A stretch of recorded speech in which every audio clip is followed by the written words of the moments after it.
right, welcome everybody. We're actually using the microphone today because we are hooked up with an audiovisual connection to one of the other rooms in MacMillan, because there is some overflow space and some people who are not in FNH 355 that have come to listen to Robert speak today as well. So it's my pleasure today to introduce Robert Fox, the Executive Director of Oxfam Canada. Robert has served as the Executive Director of Oxfam Canada since July 2005. In that time, he has led a renewal process that has seen Oxfam Canada adopt women's rights and gender equality as the central focus of its program, policy, campaign, and advocacy work. As a part of his work, Robert travels extensively to visit Oxfam partners and allies in Africa, the Americas, and Asia. He sits on the board of Oxfam International and has led Oxfam delegations at the G8 and G20, at high-level forums on developmental effectiveness in Ghana and Korea, and at international AIDS conferences in Toronto and Mexico.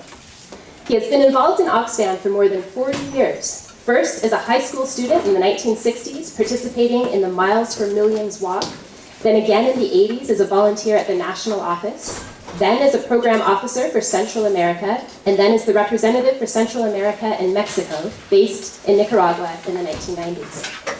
As well, he's worked as Director of Communications for the Canadian Union of Public Employees, leading their campaign and communications efforts, and as a consultant for a wide range of anti-poverty groups, Aboriginal organizations, and social justice coalitions.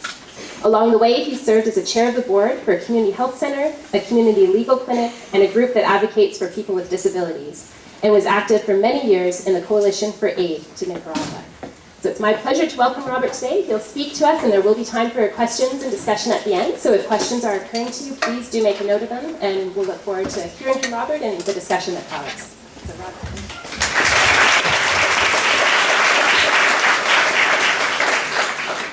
Good afternoon. It's a pleasure to be here with you. I must say that when they said there was a class on a Friday afternoon at 4 o'clock, I thought, well, that's a lot of changes since I was a student. So I commend you all for being here.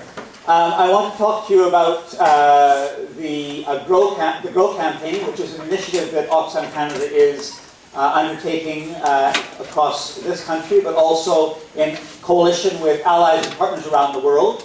And I want to really focus in on issues that you've been dealing with as part of this course: land and food and the relationship between them, and the power dimensions that inform people's access to land. So let me start a bit with Oxfam. Oxfam, as many of you will know, is an organization that is a global organization. Our mission is to end poverty and injustice, and Oxfam Canada provides particular priority and focus on promoting the rights and improving the lives of women and girls. And why do we do that? Because if we're going to end poverty and injustice, we need to acknowledge that around the world, when we look at poverty, the most pernicious and consistent, persistent predictor of poverty is your gender. Yes, race matters, that age matters, that education matters. There are a whole series of factors that matter, but women and girls in almost every continent and almost every culture are more likely to be poor and are more likely to be in a situation of vulnerability. And yet women and girls are important change makers and leaders all around the world, and we work in support of them in their efforts. This week is actually a special week, and the reason we have Grow Week in this week is because there are 3 international days that happen in the same week. On the 15th of October, the world marks International Rural Women's Day. On the 16th of October, the world marks World Food Day. And on the 17th of October, the world marks the International Day for the Eradication of Poverty. Now, it's not an accident that those 3 days coincide, but it is an obscenity that it should. The fact that 2/3 of the poorest people on this planet, the people who are most likely to go hungry on this planet, are rural women and their families, makes no sense. And yet it is a result of the power dynamics in this world. And Oxfam, in terms of our work, which is very much rights-based, looks at power and how those with power on this planet use their power or abuse their power, and how those with relatively little power can recognize that power, grow that power, and share that power. So that underpins everything that we do. And when we look at issues such as food, the fact is women feed the world. Women produce most of the world's food. Women process most of the world's food. Women market most of the world's food. Women prepare it. in most cultures, women are also the keepers of biodiversity and the conservers of water. And so women's role in food is absolutely central to the planet. And yet, we see consistently that in situations of scarcity, women eat last and least. That the men are fed, and then the sons are fed, and then the cattle are fed, and then the daughters are fed, and if there's anything left, the women actually feed themselves. And we see, even though women work most of the world's terrain, they actually own less than 2% of it. And again, that deals with basic power dynamics within households, within nations, within cultures, that create not only an unsustainable situation, but a dangerously reckless one. And we're in a world at this time where, while there's significant progress being made, and I'll come back to talk about that, there are also huge forces at play that are further marginalizing and undermining women's efforts to feed themselves, feed their families, and feed their nations. And we see that land is an ever more important factor in that. So you're probably aware that there's actually less arable land on this planet today than there was a decade ago. That actually the peak of arable land on this planet we have passed, and we're now each year dealing with a situation where there's less arable land.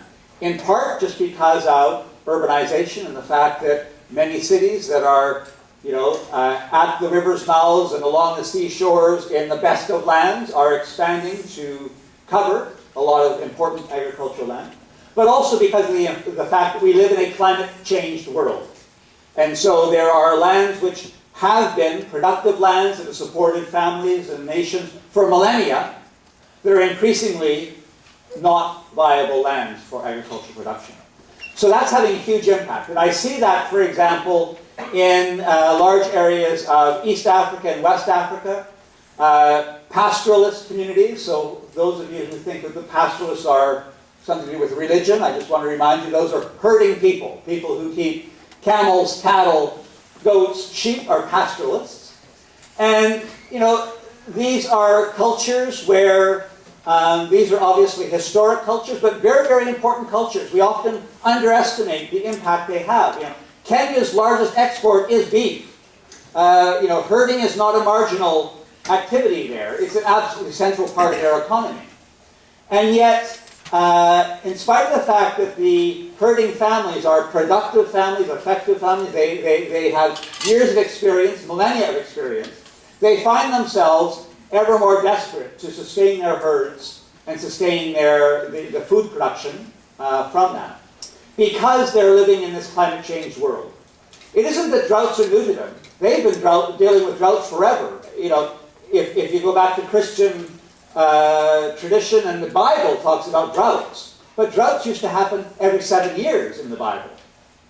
When droughts happen every 7 years, you have a chance between droughts to rebound, to rebuild, to restore your water courses, your pastures, and your herds. But when you have droughts 3 years out of 4, 4 years out of 5, what you find is that you are year by year by year undermining the health of your herds. You aren't able to get them through the dire patches, and you can't rebuild them once you've lost them.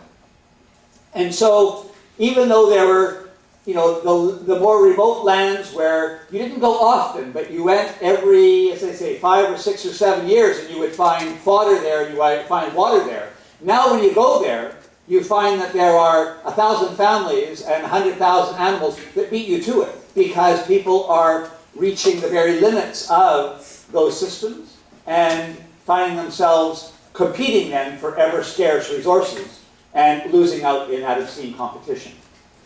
When we think about climate change as Canadians, if you're not paying attention, and if your principal source of information is the Vancouver Sun, you sort of think of the climate change as some nebulous, in fact, dubious threat on the horizon, out there somewhere. And you think that the indicator of climate change is polar bears. But in fact, the reality is that the women and girls of Africa have been reeling from the impact of climate change for a generation now. And you measure the impact of climate change not in parts per billion of carbon or through degrees centigrade of temperature. You measure it in how many kilometers women are walking each day to find and fetch water. And how many hours each day girls are pulled out of school because they're pressed into that service. And the impact that has then in terms of knock-on effects for the production of food. If in fact you have to walk ever further to find water, those of you who've never carried water may not appreciate how heavy water is. I recommend you walk around with 20 liters of water on your head for a few feet, and then you'll have a lot more respect for the women who do it on average 8 kilometers a day and a number of hours a day. Well, if you're spending a number of hours a day fetching water when it used to be something that you would spend an hour doing, that's that much less time that's available to be tilling the earth, to be raising some chickens or cattle, to be doing other sorts of things, right? So there's knock-on effects here, and of course part of the absurdity and obscenity of this is that it is the women who have contributed least to climate change who are affected first and most by it. So let me also talk about another phenomenon that is undermining the availability of land for food production and displacing the poorest and most vulnerable on the planet, and that is land grabs. So some of you trying to come into this room were interfered with by a group of Oxfam activists who said that they had staged a land grab and this room was now off limits. Well, you knew there was another door, so for you this was not a big barrier. But the reality is that every day on this planet there are people who are being dispossessed and removed from lands that they have historically depended on to feed themselves and feed their families. And there are a number of different factors that have come into play here. You will recall that 3 or 4 years ago in 2008, when the global financial system melted down, there was at the same time a significant increase, a spike in food prices around the globe. And there were food riots in a number of capitals, more than 30 capitals around the world, in Manila and Managua and Manana and other places. There were people in the streets because they couldn't feed their families because of this volatile food prices, rising food prices. So that was sort of sit up and pay attention notice to a number of countries about food sovereignty, not just food security, but food sovereignty, sort of where is their food coming from and do they have secure supplies of food? And the recognition that in this just-in-time delivery world in which we live, a lot of places have 3 or 4 or 5 days of food supply on hand. And if something happens to interfere with that supply of food, very quickly a lot of people can go very hungry. And people who are very hungry destabilize elites. And elites, of course, are all about preserving themselves and their privilege. So they get nervous when people go out into the streets, and so they determined that they needed to get serious about investing in food production. And so particularly countries that are densely populated, Korea, Japan, countries that have suffered significantly from desertification, Saudi Arabia, they started buying big tracts of land in Africa, to some extent in Latin America and other parts of Asia, where they could then grow food, not to feed the people of that country, but to export back to their own country. So, in that situation, all of a sudden people who were farming this land to feed themselves, feed their families, feed their nation, find themselves on the outside looking in, with this great big fence barring their access to those lands. And who are the people who are most vulnerable in those situations? Rural women. Because most often, the lands that are converted aren't the most arable, most developed lands, but what they call marginal lands, or underused lands. That's how they create the political will to do this. But in doing that, who are they displacing? As I said earlier, women are unlikely to own the land that they farm. But that doesn't make their moral ownership, and in fact their traditional ownership of that land, any less for that, nor their dependence on that land. Right? And so what some engineer from away, a white man from away, comes into the community and says, oh, that looks like a good piece of land, let's put a fence around it. What they see as underused land is the land that those women walk through to find and fetch water. Is the land from which they gather the firewood or the dung that they use to cook their meals. Is the land through which they allow their goats or their sheep or their chickens to run free, range free, to graze. Is the lands in which they may sow a little bit of a field, a little milpa of corn, a little bit millet, a little barley, a little rice. Are the trees from which they harvest fruit, nuts, berries, dyes, medicines. So what someone looks at as being marginal is for them their survival strategy. And in some cases, not subsistence survival. Quite viable. Right? They may be harvesting the frankincense that they find in those trees, from the resin of those trees. They may be harvesting the honey that they're finding and having then a commercial product that they can sell into the market, generate cash income, and use that to pay school fees. So, as I say, what from an outsider's perspective may be underused land may in fact be under their radar, very effectively and very sustainably being used for food and economic activity. So what happens to these women who are displaced and their families who are displaced? They end up often on the margins of cities that are already characterized by poverty, by unemployment and underemployment, by rising violence and rising sense of alienation because of the lack of opportunity, the lack of public services.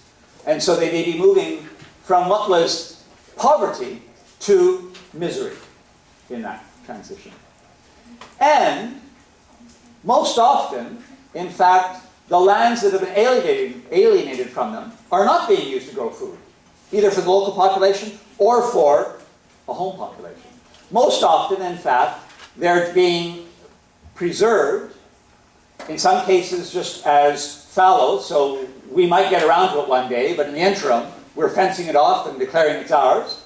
Or as carbon sinks, again, which are part of the equation whereby in order for us to sustain a lifestyle and a way of living that is not sustainable, we are denying people in the global south the opportunity to have, not just to survive, but to thrive. In many instances, and so I'm going from sort of bad to worse here, where we are using the lands then not, again, as for food production, but for biofuel production. Because increasingly, even in a world in which there's less arable land, the arable land we have, we're not using to grow food, to feed people. We're using to grow food to feed SUVs. Half of the corn produced on this planet is being used to produce ethanol, biofuels, to sustain, as I say, modes of transport and ways of living which are not sustainable. In situations of scarcity that arises, as we see right now, because of the droughts in the United States, that competition whereby we're using corn not to feed people, but to feed cars, is further accelerating prices of food and exacerbating then hunger around the world. It isn't just corn. It's sugarcane. It's palm oil. It's soy. Increasingly, these food products, as I say, are not being used for food. They're being used for other things. And so, in that dynamic, you have countries, but also companies, often that market these things as good news.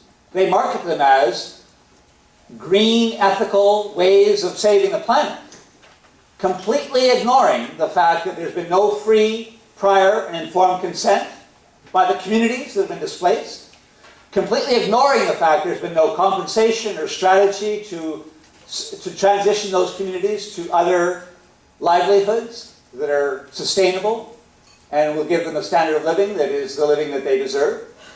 Setting their rights aside, plundering and burning down their homes and their fields, as I say, to turn these lands into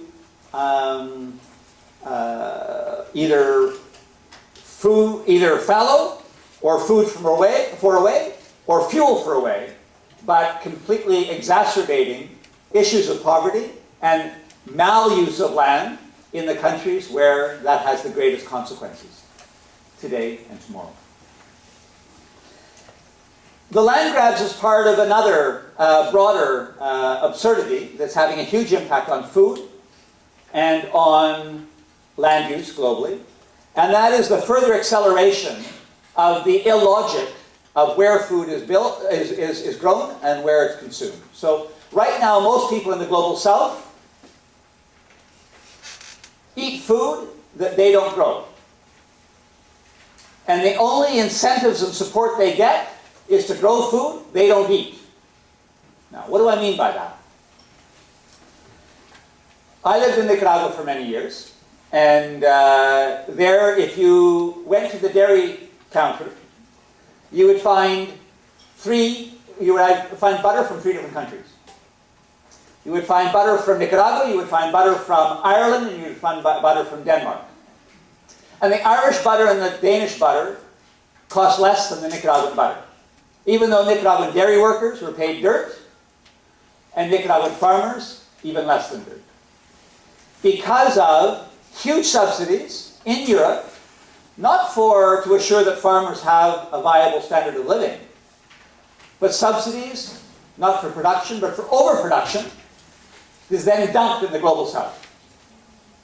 And so they're undercutting local production in the global south because of overproduction in Europe that we ship to the global south. And this is not an exotic product, this is butter. As I say, you take a cow and shake and you've got butter. This is not high-tech, it's not complicated. Right? But as efficiently and effectively as the Nicaraguans were producing it, and as much if there were a level playing field, they could compete. They cannot compete against unfair global trade arrangements. And moreover, when you think of the cost to the planet of refrigerating a pound of butter all the way from Dublin to Managua, right? The externalities, right? That's not reflected in the price I'm paying for butter. That's reflected in the rapidly accelerating levels of greenhouse gas emissions and the impact that's having, again, in the north and the south, but the south first can harvest. I was in a crop where there are women who make their livelihoods, historically, raising chickens. Again, chicken is not a complicated thing. They'll eat bugs, they'll eat wheat, they'll eat chaff, they'll eat stones, they'll eat almost anything and produce protein on 2 legs for you. The women who were selling those chickens in the market were earning a good living. They were able to support themselves and their families. And all of a sudden they find themselves, their market undercut by chickens fattened and frozen in Alabama and shipped from a southern state to a tropical country at a price lower than women who have very, very low cost of production and we're selling it as a bargain that they can't compete with. And on another scale, you have, as I say, people in the global south who aren't eating corn they're producing. They're eating corn that Candice is producing. They're not eating rice that they're not producing. They're eating rice that North Carolina is producing. Because the American government provides $3 billion worth of subsidies, not to family farmers, but to 3 of the largest corporations in the United States, to produce that food and dump it in the global south. So you have a dynamic where, as I say, in many countries in the global south, their staple, the thing that constitutes 80% of their food, is imported. And very subject then to speculation in global commodity markets and to manipulation by the fact that the sale of that commodity is most often concentrated in the hands of very few companies. So more than 70% of the globe's trading in grain is controlled by 5 companies. So you have people who aren't setting the price, don't have a lot of control over supply, delivery, who are absolutely dependent, though, on those staples, because that's what they eat, staples. Right? And so, you know, for me, and for you, the fact that the price of corn has gone up 55% makes very little difference. Because, as important as corn is, because corn's in just about every single thing you're eating and drinking these days, given the way we've processed that, the 50% that isn't being used to produce food, 1/2 of it is being used to feed animals that we then eat. And the other quarter, the remaining quarter then, is used in just about every prepared food you find, between the fructose and the sucrose and the corn meal itself and the corn thickeners and starches and whatever else. You say, you eat a lot more corn than you realize, I suspect. But despite that, the fact is that of a $2 price of whatever I'm buying, the price of the corn is like 18 cents in that. So even if it's gone up 50%, or even if doubled, for me it's a difference of 6 or 7 cents in retail price, because most of what I'm paying for is the price of the packaging and the marketing and everything anyway. And so, if that price goes up, so I move from the Doritos to the no-name Doritos. Right? I move from the brand name to the store brand. That's the choice I make as a consumer. Right? And at the end of the day, as a Canadian, I'm paying sort of 10-15% of my income on average on food. You go to the Global South, where women are paying 60-70% of their cash income, 60-70-80% of their cash income is food. And the food they buy is as a commodity. That is to say, what they're buying is corn. So the price of corn is up 50%. That's a real increase for them, not a buried increase. And for them, then, the difference is I'm eating or I'm not eating. Not I'm eating name brand or no name brand. Right? And so the acuity of this is huge. And the cost of the planet of the fact that they're not being supported to grow the food they're eating is huge. So what do we give them support to produce? Most often, if they want to get support to produce, it is for niche products for export to the north. So they can get funding to produce roses. They can get funding to produce snow peas, which are products that they don't eat, and are explicitly niche markets of the global north. Now, they're not only niche products in the global north, they're products that, to produce, they have to hugely import inputs from the north. So, let me sort of explain what that is. You know, this means that likely what they're producing has a specialized seed that is not from their seed banks or their culture or their background. It is something they import the seed. They import the fertilizer. It's a special fertilizer. They import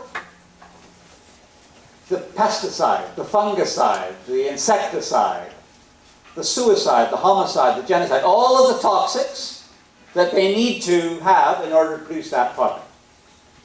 They also have to import cell phones, computers, refrigerated trucks, refrigerated airport facilities, refrigerated whatever else, because, of course, they have a 48-hour window between picking that rose or picking that snow pea and getting it to a customer in Canada.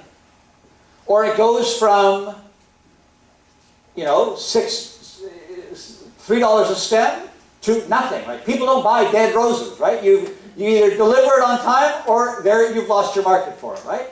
The snow peas, you know, if they're not looking bright and crisp and sunny, you pass by them and you pick up the broccoli instead, right? So like all of these things are niche markets in the north, luxury markets often in the north. And so we have this dynamic where we move them from producing commodities that they eat, or that if they export, you know, they could sit on the dock for a month and no one would really care. You know, coffee beans, I don't think anyone in this room, even the connoisseurs among you, could tell the difference between a coffee bean that had sat on the dock in Corinto for a month before it was put on the ship, as opposed to one that hadn't. Right? Two products that they need to indebt themselves greatly and endanger their health greatly to produce, to ship up here. So food miles is absolutely a huge problem in the whole idea of food and land. And we need to be supporting people in the global south, small-scale production, to feed themselves and feed their families and feed their nation. And that isn't a nostalgic view, it's not a romantic view, it's not go back to Walden Pond and think, you know, this is actually reality in terms of sustainable development into the future. And there are a lot of very simple things that can be done and are being done to increase production significantly. In many cases, it's a question of unlearning a generation of learning, because the learning was from a Department of Agriculture that was, you know, had bought into monoculture and industrial culture and high carbon, high industry, high technology agriculture. So looking at, as a local production for local consumption, looking at value added and processing within households and within communities, looking at much more intensive agriculture, much more diversified agriculture. We know what to do in these situations. We, in many instances, too often lack the political will to do it. It's a pretty depressing panorama that I'm painting, and if you're not outraged, you're not paying attention.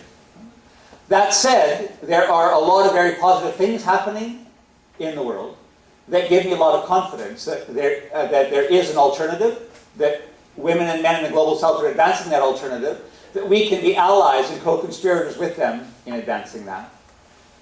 There are situations in partners of ours in Cuba, for example, with urban gardens that are not just sort of cute little allotment gardens here and there, producing for your own consumption, that are producing, you know, industrial level food, but organically, hydroponically, on the scale of like a football field's worth, in each of the neighborhoods, meeting all of the needs of that neighborhood for salads and tomatoes and, you know, your basic greens and your basic vegetables, growing very intensely, 365 days of the year. They have a better climate than we do for that sort of thing, I acknowledge.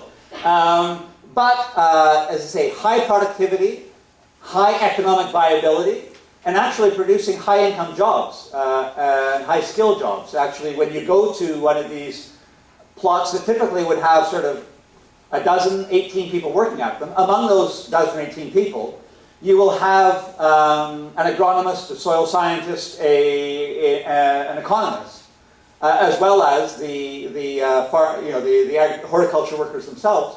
And I remember one woman, I had this, for me, a surreal conversation, because she told me that her production was up 37% over last year. It was one of the most startling things I've ever heard from a farmer in my life. In part because farming for most people in the north and the south is sort of a notional thing. There's more production or there's less production. The fact that a woman who was easily 65, maybe 75 years old, told me that her production was up 37% was, for me, astounding, because it spoke to the sort of seriousness within which they are learning from their experience, building on experience, and improving their production. There are women in Ethiopia with whom I've sat under trees to talk about their reforesting of Ethiopia. And, you know, for me it was a surreal conversation, because those women were saying, you know, the Ethiopia that we know is an Ethiopia of green, an Ethiopia of rain. Well, that wasn't the Ethiopia I knew. I knew drought, I knew windswept, I knew parched. And it was a stark and startling reminder of how rapid climate change has been. So within their lifetime, they remember how green they are. But what was encouraging about the conversation was it was also a reminder that things grow quickly in a tropical country if you're paying attention. That they were already, having started 5 years earlier, planting trees. And when I say planting trees, often it wasn't so much actively planting them as protecting seedlings by keeping the cattle out and ensuring no one was harvesting them prematurely for firewood. That, as they've told me, the baboons have returned. That for them was the indication of we have started to reestablish an equilibrium ecologically here, where there's now enough shade and enough water and enough green that the baboons have returned to our valley. While the baboons were the litmus test of progress, you could also see a lot of other evidence of that. Some of the water courses then had, for the first time in a decade, water year-round. Others, if they did dry out before the end of the summer, at least it was, 3/4 of the way through the season rather than 1/4 of the way through the season. And in those situations, in the most dire circumstances, the goats and the cattle and the camels, even after the pasture was gone, at least could eat the leaves from the trees, right? So that, let's say, they're much more sustainable systems, and you see the progress there. You also see communities that are rediscovering, in many cases, methods of agriculture that, as I say, their grandparents had used, moving away from monoculture to more, to have, a little bit of a micro-irrigation program here. I'm not talking the Three Gorges Dam. I'm talking about just a little trickle of a stream around a plot of land that actually then allows them to grow a few carrots. And in growing carrots, it's diversifying their diets, it's diversifying their income, so in a crisis situation, they can always sell a few carrots, take a few carrots, go into the market, get some cash for them, and deal with that crisis. Because one of the situations that we're dealing with in the global south is, as I say, in this climate change world in which we're living, people are racing against time, and their resilience is really undermined. And so things that we can do to rebuild their resilience and help them come through the shocks that are ever more common, because they can't predict when the rains will come, and when they do come, they're often flash floods, because the cyclical nature of agricultural sectors are out of whack, because, as I said, of recurrent droughts or ever larger floods. We need to help them move to adapt to the new reality, and we need to support those who are producing food on this planet in a way which is local, sustainable, fairly sourced, and ecologically sound. And so, as I say, there's lots of examples around the world where there are really courageous and creative campesina organizations and community garden groups and others who are mobilizing. They're not getting enough support from their governments. The support for agriculture on the planet is plummeting at this time. And the support for really taking on the corporate sector and demonstrating the political will to realign the broken food system so that it is sustainable and just is a challenge. But all of you have a critical role in that as consumers and as electors and as role models. And I know that because you're taking this course, many of you are very interested in those issues. So I'm happy to take your questions and follow up on anything that interests and concerns you.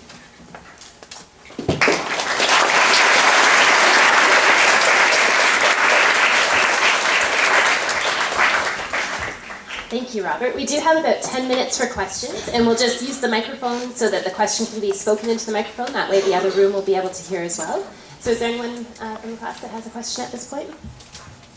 Of course, it's in the back row. Yeah.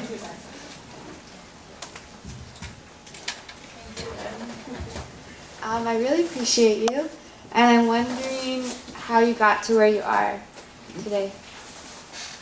So I grew up in a northern Ontario mining town. I was one of many children. I had an early life that made me acutely aware of poverty and inequality issues. And so I've been sort of an anti poverty activist all my life. I had the opportunity to work with a lot of Aboriginal communities and with women's organizations, and that has, again, sort of honed that interest and concern. And so I've just, there's no shortage of work to do, and most often you start as a volunteer, and eventually, if you volunteer long enough, someone says, I thought you worked here, and you start to get a paycheck. So that's sort of my experience. I know it's much harder now, probably than it was for my generation, I acknowledge that, but that's, I'm a white, male, Canadian-born, Canadian-educated person. On the face of this planet, privilege doesn't get much better. And so I feel I have both the opportunity and the obligation to take that very seriously. Any questions? Maybe while the class is still thinking, there's one that I was wondering if you could comment on, because part of what the class has been challenged to do is themselves to take action to reduce inequality, poverty, hunger. What do you think the people in this class can do to make a difference? Well, there's lots you can be doing. The first thing is to acknowledge your role as a role model among your peers, within your family, within your community, and be an anti-racism activist, anti-homophobia activist, anti-sexism activist, anti-poverty activist. That's critical. Your power as consumers, you should not underestimate. By buying fairly, first of all, consume less. That's the most important thing. Consume less. And then, in consuming, consume fairly. Know where your, the source of of what you're buying. Ask stores: is this sweatshop labor or is this fairly sourced? Buy local, buy organic, buy all those sorts of things is really critical. As electors, we have a huge problem in this country. Our government is actively exacerbating problems on this planet. We live in an evidence-free zone where they don't like people who, they're systematically dismantling our ability to gather information, understand information, to support diversity of opinions, and to support debate. And so we need to name those situations and take it on. So as electors and as taxpayers, those are important roles. And there's lots of opportunities. We have right now, for example, this week in Rome, the Committee on Food Security is meeting, and in Tokyo, the World Bank is meeting. And so we as Oxfam have, as part of our GROW campaign, a action this week to put pressure on the World Bank to have a 6-month moratorium on land grabs, on land transactions, right? Until they get their act together. Because one of the problems we face is that they sort of often provide their good housekeeping seal of approval to these deals. So we're saying the World Bank should require that there's a 6-month moratorium on any major land transaction. And so we're encouraging people to go to our website this week and send a letter to Jim Flaherty, our Minister of Finance, who's at the World Bank meeting, saying, we're concerned about land grabs, we're concerned about people's rights, and we want to have you take action at the World Bank to put an end to this and to get on top of it. So those are some examples. There's an Oxfam campus group here, and there's a pamphlet that's been going around that gives information on exactly where to go. So that's the sort of activism that's that people can and should do. And this campus is one of the first campuses, as some of you know, in the country that is a sweatshop-free campus. So that reflects the progress that students at this university made years ago. But the bar has to continue to rise on this. And for example, your university may be investing in companies through its portfolio, investment portfolio, that are involved in land grabs. So that's the sort of thing about follow the money and see what it tells you about the power you have. How do you deal with challenges and people who tell you that you should basically just mind your own business? Well, this is our business. I mean, let us be very clear here. This planet is ticking, and we need to be paying attention. Right? It is not only wrong-headed, it is dangerous if people think that what they're doing isn't affecting our collective future, right? And so we're very mindful in the global south that we don't go down there and tell people what to do. Right? So in terms of minding your own business, there are people in the global south who are changing the global south, and we work in partnership and solidarity with them to support their efforts to change the south. And part of our commitment to them is we will change the north. So if the Zimbabweans are dealing with the Zimbabwean government, and the Guatemalans are dealing with the Guatemalan government, we've got to deal with the Canadian government. Because all those governments have to change their behavior if we're going to tackle these issues, right? So, as I say, this isn't someone else's business. This is all of our business. What's critical is we need to base our positions on evidence, right? And actually, we should speak with conviction, but it can't just be based on beliefs. It has to be based on facts, right? And our arguments are stronger when we can base those in facts.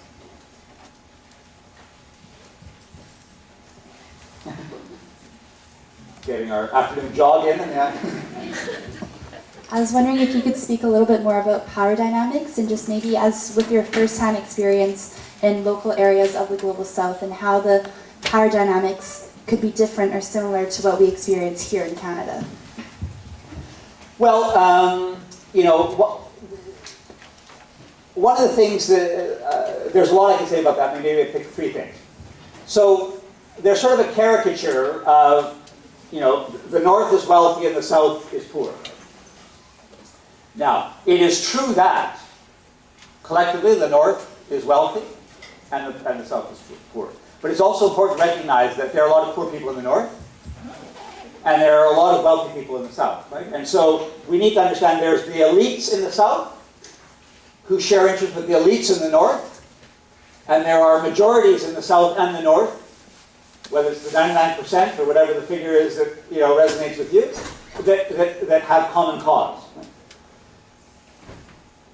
The gender dynamics in the North and the South are not that different. I recognize that they are much more acute in some situations, but we have nothing to be smug about in this country. The wage gap between women and men in this country, some of you will know that it was earlier this week that women stopped being paid in this country.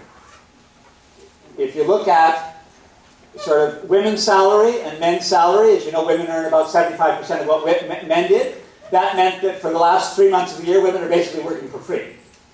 Because, on a per day basis, they got their money for the year, whereas, we men continue to be paid right up till the 31st of December. The great leveler is education, and the importance of education can't be overstated, right? In terms of, and girls' education in particular is the most important factor in challenging power dynamics in the Global South, but it isn't enough. And we need to be much more direct and assertive about taking on those power dynamics. One of the things is Canadians, and I recognize in this room many of you aren't from this country, but Canadians, we're often too Canadian. That's it. We're too polite. We're too nice. For Canadians, being nice is the most important thing. We have to be a little less nice, a little more bold, get people out of their comfort zones because we're sleepwalking into oblivion. And we don't challenge power inequities often enough. Right? And if we can't do it with our privilege and with the opportunities we have, then we're again not living up to our responsibilities. I'll just interrupt for one moment and take the chance to be bold here for a second, because the class is coming to an end. There may be some people that do need to go to make their transportation and that type of thing. So please, everyone, do join me in thanking Robert for his time today.